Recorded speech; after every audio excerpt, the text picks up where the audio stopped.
Hello friend, હું જોજું Rajput Arjun sir Rajput YouTube ચેનલમાં તમારું સ્વાગત છે. તો મિત્રો, આજે આપણે આ વિડીયોમાં ધોરણ 9 વિષય ઇંગ્લિશ વેલ્યુ ઓફ ફ્લાવર્સ ફૂલોની ખીણ તેની અંદર આપણે એક્સરસાઇઝ છે એના વિશે વાત કરીશું. જો મિત્રો તમે અમારી યુટ્યુબ ચેનલમાં નવા છો તો અત્યારે જ યુટ્યુબ ચેનલને સબસ્ક્રાઈબ કરો, લાઈક કરો અને તમારા મિત્રોને શેર કરો. વાત કરીએ આપણે true false. Now say whether the statement are true or false. એમાં ફર્સ્ટ છે, the poet was moving in a daffodil park. કવિજી છે એ ડેફોડિલના જે બગીચો છે પાર્ક એમાં ફરતો હતો. તો વિધાન કેવું છે? ખોટું. તો ત્યાર પછી, the poet looked at the flower from the sky. આકાશમાંથી આવતા ફૂલોજી છે એની સામે એને જોયું. તો વિધાન કેવું છે? False. All the daffodils were dancing on the bank of lake. બધા ડેફોડિલના જે ફૂલો છે તે સરોવરના કિનારે નાચતા હતા. વિધાન કેવું છે? સાચું. He saw flowers on the hills of the Himalaya. હિમાલયની જે ટેકરીઓ છે એમાં તેણે ફૂલોને જોયા. વિધાન કેવું છે? ખોટું. 1000 daffodils were dancing together. 1000 ડેફોડિલના જે ફૂલો છે એ એકસાથે રમતા હતા. વિધાન કેવું છે? False. The sight of dancing daffodil delighted the poet. આ જે ડેફોડિલના ફૂલો છે કે જે નાચતા હતા એનું દ્રશ્ય એટલે સાઇટ એ કવિને આનંદિત કરતું હતું. ડિલાઇટેડ એટલે આનંદિત. વિધાન કેવું છે? સાચું. The poet's heart was started dancing. કવિનું હૃદય છે એ ડાન્સ કરવા માટે શરૂ થઈ ગયું, નૃત્ય કરવાના માટે. તો ટ્રુ. ચલો ત્યાર પછી છે, we one fill in the blanks using the word from the bracket. બ્રેકેટમાંથી જે શબ્દ આપેલા છે એનો ઉપયોગ કરી તમારે ખાલી જગ્યા ફિલ કરવાની છે.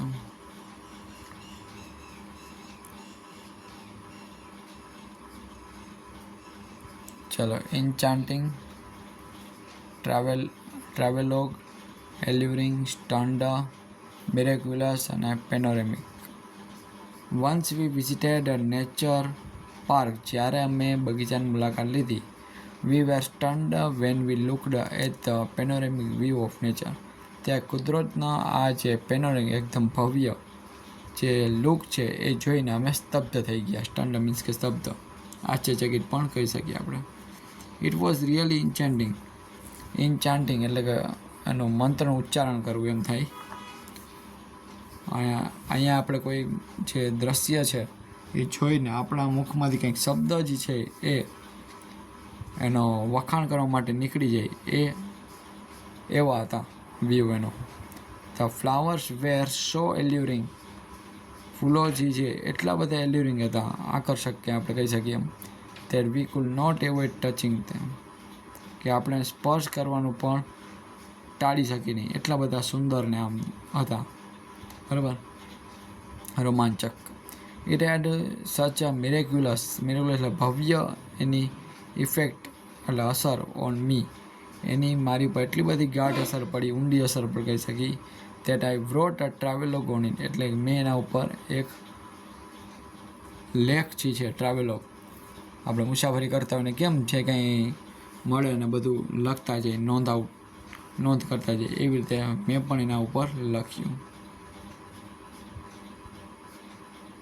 ચલો ત્યાર પછી હવે કોમ્પ્રિહેન્શન આપેલા છે એ આપણે જરાક જોઈ લઈએ. The VF is national heritage park. VF છે એ નેશનલ હેરિટેજ પાર્ક હતો. તો falls. The VF is a very interesting place for the botanist. એટલે કે વનસ્પતિ શાસ્ત્રીઓ છે એના માટે ખૂબ જ રસપ્રદ સ્થળ હતું.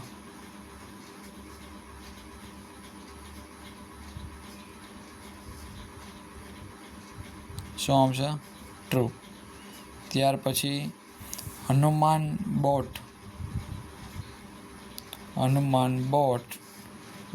brought the Sanjeevani plan for the VF. એટલે લક્ષ્મણ ઘાયલ થઈ ગયા હતા, બરાબર, તો એના માટે સંજીવની જે વિદ્યા છે, એટલે સંજીવની જડીબુટ્ટી હતી ને તે એ હનુમાનજી લાવ્યા હતા. વિધાન કેવું સાચું. પછી the Govind Ghat is the gateway to the VF. VFનો ગેટવે કહેવાય છે. ગોવિંદ ઘાટ છે એ ત્યાં પ્રવેશ કરવા માટેનો આપણે કહેવાય ને પ્રવેશ દ્વાર, તો એ ગોવિંદ ઘાટ છે. તો વિધાન કેવું સાચું.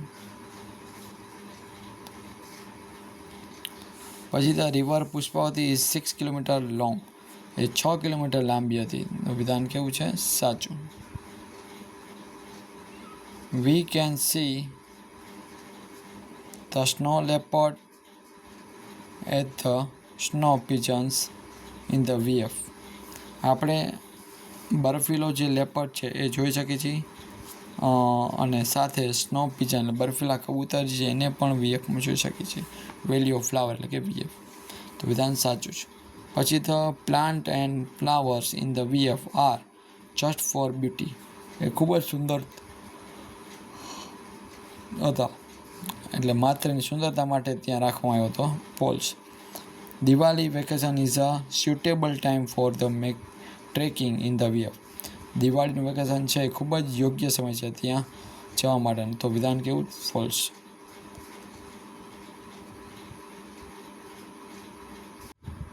ચલો ત્યાર પછી ક્વેશ્ચન આન્સર જોઈએ. Why is the beauty of VF called a dream like. માત્ર સ્વપ્નની જેમ એમ કેમ લાગે છે એની સુંદરતા. The beauty of the VF is called a dream-like because the emerald mountain, green meadow, white clouds, colorful patches of flower create panoramic view. કારણ કે ત્યાંનું જે એમરાલ્ડ માઉન્ટેન એકદમ ભવ્ય પર્વતો છે, પછી લીલુંછમ ઘાસ છે, વ્હાઇટ ક્લાઉડ્સ એટલે કે સફેદ વાદળો, કલરફુલ પેચીસ ઓફ ફ્લાવર એટલે ફૂલોના અલગ અલગ રંગના જે દ્રશ્યો છે તે ક્રિએટ અ પેનોરેમિક વ્યૂ કે જે એક આનંદદાયક દ્રશ્ય જે છે એનું સર્જન કરે છે. ચલો ત્યાર પછી what attracts photographs to the VF. એવું શું છે કે જે ફોટોગ્રાફરને VF તરફ આકર્ષે. તો કે huge variety of Alpine flower that make the valley colorful attract photograph to the VF. ત્યાંની જે વિશાળ અલ્પાઇન ફૂલોની અલગ અલગ અલ્પાઇનના જે ફૂલો છે તેની વિશાળ વિવિધતાને કારણે, હ્યુજ વેરાયટી એટલે વિશાળ વિવિધતાને લીધે ફોટોગ્રાફર કે જેને VF છે પોતાની તરફ આકર્ષે છે. બરાબર ને. અલગ અલગ પ્રકારના શું આવેલા છે અલ્પાઇનના ફ્લાવર છે તે. ચલો ત્યાર પછી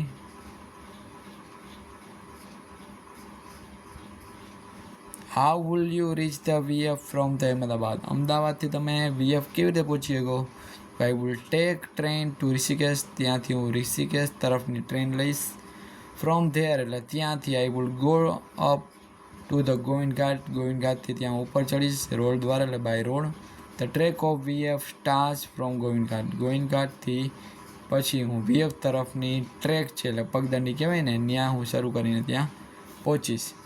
vote is the connection between the VF and Ramayana. Ramayana અને VF સાથે શું સંબંધ છે. તો કે ઇટ ઇઝ સેડ એવું કહેવાય છે કે વેન લક્ષ્મણ બીકેમ અનકોન્શિયસ એટલે જ્યારે બેભાન અવસ્થામાં થઈ ગયા હતા in the battle of Ravan સાથેના યુદ્ધમાં, તો રામ કોલ્ડ ધ અશ્વિની કુમાર. ત્યારે રામે અશ્વિની કુમારને બોલાવ્યા હતા.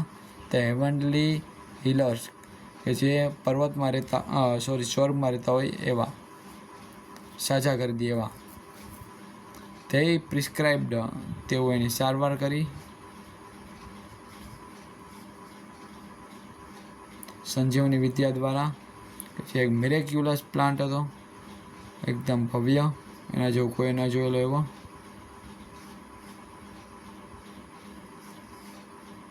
અને ઓનલી ઇન ધ હિમાલય, માત્ર હિમાલયમાં જોવા મળે. That place was the VF, અને જગ્યા કે જે વીએફમાં હતી એટલે વેલી ઓફ ફ્લાવર્સમાં.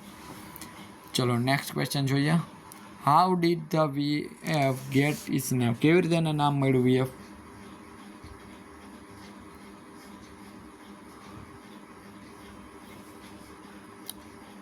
તો જોઈએ. ઇન 1931 એટલે 1931માં three British mountaineer accidentally reached this beautiful valley. 3 એવા અંગ્રેજ પર્વત ઉપર ચડનારા હોય ને તે એટલે માઉન્ટેનિયર્સ એક્સિડેન્ટલી અચાનક રીતે આકસ્મિક રીતે એ આ સુંદર ખીણ તરફ પહોંચ્યા એટલે reached.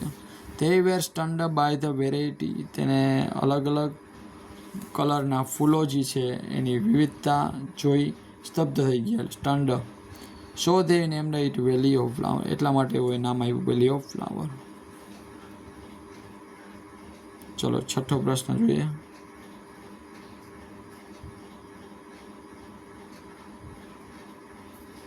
Why are plants and flowers in the VF important? શા માટે ત્યાં ફૂલો અને ત્યાં જે છોડ છે વનસ્પતિ છે એ ખૂબ જ મહત્ત્વની. તો કે many of the plants and flower in the VF are rare and endangered. ત્યાં ખૂબ જ ભાગ્યે જ જોવા મળે અને અમુક ચીજ એ નાશપ્રાય વનસ્પતિની અંદર આવે છે એટલે endangered. There are many medicinal plant, ત્યાં ઔષધિ લગતા છોડવા આવશે. To show they are important in the VF, એટલા માટે ખૂબ અગત્યના છે. Make list of phrases describing to the beauty of VF. VFની સુંદરતાને વર્ણન કરતા હોય એવા અમુક ફેર્સ કહેવાના એટલે કે શબ્દ સમૂહ. Emerald mountain, green meadow, white clouds and colourful patches of flower create a panoramic view. જે આપણે હમણાં જ આવ્યું હતું. ત્યાંના છે વિશાળ પર્વતો છે, પછી લીલુંછમ ઘાસ છે, સફેદ વાદળો અને રંગબેરંગી સુંદર ફૂલો જે છે એના પેચીસ અને દ્રશ્ય કે જે પેનોરેમિક વ્યૂ છે એનું સર્જન કરે છે. પછી બીજું હું કીધું છે તો કે ડ્યુ ડ્રોપ ઓન ફ્લાવર, ફૂલોની ઉપર જે ઝાકળના ટીપા સવારે આપણે જોઈએ ને શિયાળામાં તે. The rhythmic sound of water, પાણીનો એક અલગ જ પ્રકારનો અવાજ છે એ બહાર કાઢે છે. રીચ ફ્લોરા એન્ડ ફોના, પછી ફ્લોરા અને ફોના છે એ પણ. And delighted pull breeze of cool air are waiting for you. શું કીધું છે? તમારી રાહ જોઈ રહી છે એક ઠંડી ત્યાંની હવાનો સુસવાટો એટલે કે બ્રીઝ કે જે એકદમ આનંદદાયક તમને કરી દે એવો, કે જે તમારે બધું યાદ કરે છે, વેઇટ કરે છે. તો મિત્રો અહીં આપણે લેસન નંબર 11 એનું એક્સરસાઇઝ છે એની એક્સરસાઇઝ એ બધું કમ્પ્લીટ કરીએ છીએ. તો ફરી પાછા મળશું એક વિડીયોમાં. ત્યાં જોતા રહેજો મારા વિડીયો. તમને મારો વિડીયો પસંદ આવ્યો હોય તો અત્યારે જ વિડીયોને લાઇક કરો, ચેનલને સબસ્ક્રાઈબ કરો અને તમારા મિત્રોને આ શેર કરવાનું ભૂલશો નહીં, જેથી કરીને આની પછીના જે વિડીયો મૂકવું એની તમને નોટિફિકેશન મળતી રહે. તો મિત્રો ફરી પાછા મળશું નેક્સ્ટ વિડીયોમાં. Thank you.